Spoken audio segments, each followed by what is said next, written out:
పేదలే బాగు చేయడమే మీ లక్ష్యం అయితే నిజంగా మీరు అన్నట్టు చేయండి, ఆ దిశగానే పని చేయండి. ఒక భూమి విషయంలో ఎట్లయితే అవకతవకలు జరిగినాయి అని చెప్తా ఉన్నారో అట్లా కబ్జా కాబడ్డ భూములు కావచ్చు, దోసుకుంటున్న వాళ్ళని కావచ్చు, వాళ్ళందరి భర్తాలు కూడా పట్టాలి.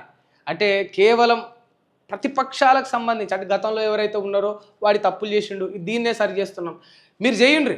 ప్రతిపక్షాలు చేసే తప్పులను సరిచేయాలి, అక్కడ ఏమైనా అన్యాయాలు జరిగితే వాళ్లకు తగిన శిక్ష వేయాలి, దాన్ని సరిచేసి సమన్యాయం ఇక్కడ ప్రజలకు అందజేయాలి.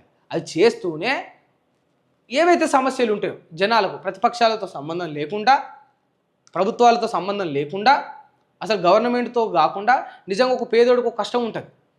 ఇన్ని పార్టీలు మారినా, ఇప్పుడు తెలంగాణ వచ్చి ఇన్నేళ్ళైనా, ఇంతమంది ముఖ్యమంత్రులు వచ్చినా, నాటి నుండి చూసుకున్నా ఒక్క తెలంగాణనే కాకుండా ఏ రాష్ట్రం చూసుకున్నా కూడా పేదోళ్ళ బ్రతుకులు ఏ పాట మారుతాయంటే అరాకొర, ఉప్పు కాడ, పప్పు కాడ, పెట్రోల్ కాడ, గవ్విట్టి కొలతలు వేసుకొని, అంటే భోజనం కాడ, ఎవడైనా బట్టలు వంచితే బట్టల కాడ, ఎవరైనా చీరలు వంచితే చీరల కాడ, ఏదైనా ఉచితాల కాడ గీడనే ఒక మనిషి జీవితం ఆగిపోయింది. ఆ జీవితాన్ని మార్చే దిశగా పనిచేయరు. అంటే మీరు పెట్టే ఎక్కువ టైం ఏమవుతుందంటే ఈ పేదోడు అంటే ఇప్పుడు వీళ్ళ ఇంటెన్షన్ ఏమైపోతుంది, నిజంగా పేదోళ్ళకు భూమి కాడ అన్యాయం జరిగింది, ధరణి దగ్గరనో ఇంకో దగ్గరనో అన్యాయం జరిగింది అనే అంశంలో పరిష్కారం కంటే ఎక్కువ కూడా ప్రతిపక్షాలపైన దుమ్మెత్తే కాడనే ఎక్కువ టైం ఇన్వెస్ట్ చేస్తారు. మీరు ఒకసారి అబ్జర్వ్ చేయండి.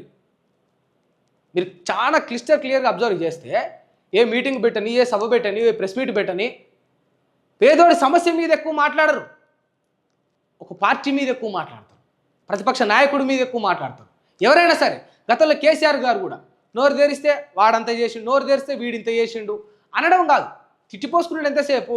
ఉట్టిగానే మీరు బూతులు మాట్లాడుకొని ఒకరినొకరు తిట్టుకోవాలంటే ఒక గదిలేసో తాళం పెడితే మీరు అందరూ కొట్టుకొని సావురల్లా.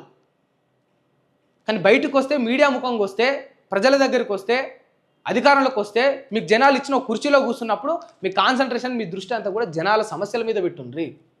నేను చెప్పిన 20 ఏళ్ళ నుంచి ఇంకా కూడా గతంలో చెప్పిన మా ఊరు కాడ రోడ్డు వల్లే 20 ఏళ్ళ నుంచి ఎవడు చేయాలి, ఆడున్న సర్పంచ్ పట్టించుకోడు, ఎమ్మెల్యే పట్టించుకోడు, ఎమ్మెల్యేలు మారిర్రు, సర్పంచులు మారిర్రు, ఎంపీలు మారినరు, ప్రభుత్వం మారింది, పార్టీ మారింది.